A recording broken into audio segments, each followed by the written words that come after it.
Hello guys, today our topic is about the geometry and mensuration 5, okay? So let's move into the first part about the geometry, okay? So that is for the prism and cylinders, okay?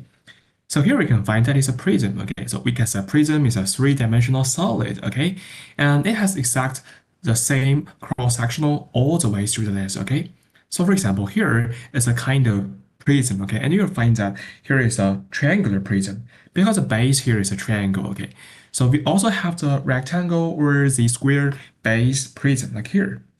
If you draw a prism like this way, we can also say like here, the base is like a square. Okay, so if your base is a rectangle like here, we can also say it's a prism. Okay, so that is a prism. Okay, so we can start here. If you want to calculate the volume of the prism, you can consider that we are putting like a lot of pieces of paper, layer like right here. Okay, so maybe here is one layer, another layer. Okay, we put like length L's layer right here. Okay, so we can say that the area of the triangle maybe we can use in half times height times base or half times height times width, right? And then times the length. That means the area times the height. That is the volume of here. Okay. So we can here say the volume prism can be written as the area of cross-section area then times the length, okay? So for example here, a triangular prism has a triangular face with base 6 centimeter and a height of 4 centimeter, okay? Then you can calculate the triangle's area, right? That is a half times 6 times 4 equals to 12 centimeter square, okay?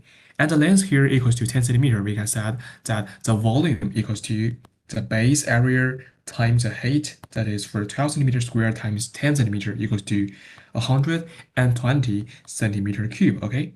That is a volume right here, okay? And then we can set the surface area of a prism, that is all the surface area added together, okay? So first of all, we can set that the lateral surface area means the perimeter's cross-section times the length, okay? And also we can just plus the base area, okay? So another example like here, that is cylinders, okay? So we said cylinders, the like upper face and the base face, that they're both the circle, okay? So the volume here can be written as the area of circle times the height, okay? So we can say that area of circle is pi r square and the height is h, okay? So we can use in pi r square times h to find the volume of the cylinder, okay? So we want to find the surface area for the cylinder. First, we have to set that there are two bases, right? So one base is pi r square, another base is also for pi r square, okay? So the total base area here, that is 2 pi r square, okay? And you can find the side areas here because that is, you can find here, that is a perimeter of a circle, right? And once you expand the shape, that becomes a rectangle like here, okay? So the white here, we can say that is for the circle's perimeter because here the purple lines equals to the here perimeter of the circle, okay? So that here we can read that as 2 pi r, okay? And here the height is h, okay? So you can say that the side area for the cylinder is the rectangle's area, that is 2 pi r times h, okay? So we can set here, this is the side area, and here's the base area and the top's area, that is 2 pi r squared, okay? So the total area here, that is 2 pi r squared plus 2 pi r h, okay? That is the surface area of a cylinder, okay? So here are some deliberate practice for you. Let's do it together, okay?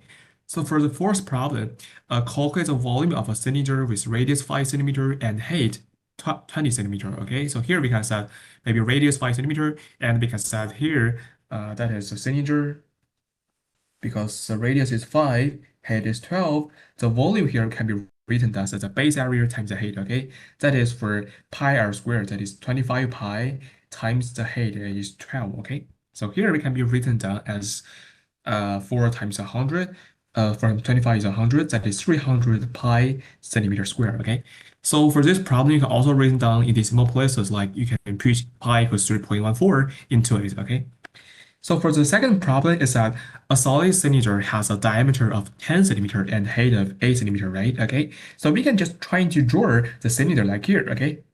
So we can set the diameter is 10, so the radius here equals to 5 centimeter, height equals to 8 centimeter, right? So we can set that the total surface area right here equals to the base area and the side area, right? The base area means pi r squared, that's a circle's area, right? So that is for 25 pi for one base. And we have the top base and below the base. Okay, so we have total for 50 pi centimeter square, and then the side area can be considered as a rectangle's area, right? So the rectangle's area can be said that the height is 8 centimeter, and the y here means perimeter of the base area or base circle, right? That is 2 times pi times radius, so that is 2 pi then times 5, right? That is 10 pi centimeter, okay? So the area of the rectangle here that equals to the 8 times 10 pi equals to 80 pi, okay? So we can say that is 80 pi, and we can say total surface area equals to 130 pi centimeter square, okay? That is for second problem. And for third problem is that a triangular prism has a volume of 450 centimeter cube, and its cross-sectional area is a right angle triangle with a base of 9 centimeter and height 10 centimeter, okay? Then calculate the length of the prism, okay? So we can say here that the triangular prism has a volume 450 centimeters cube can be written as this way, okay? Okay, and here we can say that the base is 9 centimeter, right? And the height of 10 centimeter, and we can say that is a right angle triangle, okay? So if we just consider like here, that is a length L, the base area can be written as a half times 9 times L, right? And the volume just using the base area times the height, right? Times 10 equals to the total volume 450 centimeter cube, okay? Then you can just calculate the L, okay? So maybe a half times 10 equals to 5, 5 times 9 equals to 45. So L equals to 10 centimeter at the third problem, okay? And for the last problem is that a pipe has a radius of 3 centimeter and a length of 50 centimeter, okay? So if you just consider the pipe as a cylinder, okay? So here is a pipe.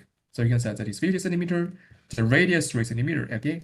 And it's that what is the area of the material needed to make the pipe. So please make sure that the problem is that the pipe is open at both ends, right? So there's only the side areas for the pipe, okay? So we don't need to add a 2 times pi r squared anymore. Okay, so here, just calculating the rectangle's area, that's enough. Okay, so here we can say the rectangle's height can be considered as 10 centimeter, right? And the width of the rectangle, that is perimeter for the base circle, okay? So here you can find the radius for base circle is 3 centimeter, right? So we can say that using the formula 2 times pi times radius, okay? Here is 2 times pi times 3 centimeter. So finally, we can say that the width here equals to 6 pi, right? Okay, or 6 pi centimeter. So the maybe side area here, we can just calculating the rectangle's area, that is the y times height, that is 6 pi times 10 centimeter, right? That is for 60 pi centimeter squared, okay? That is for the fourth problem. Okay, that's for today's our lesson. I hope you can understand how is prisms and the cylinders and how to calculate them. So they are very important for you to truly understand for them. Okay, so after this class, I hope you can do more exercises and trying to make a fully understanding for prisms and cylinders, surface area, and the volume them. Okay, so that's for today's lesson. See you next time. Bye.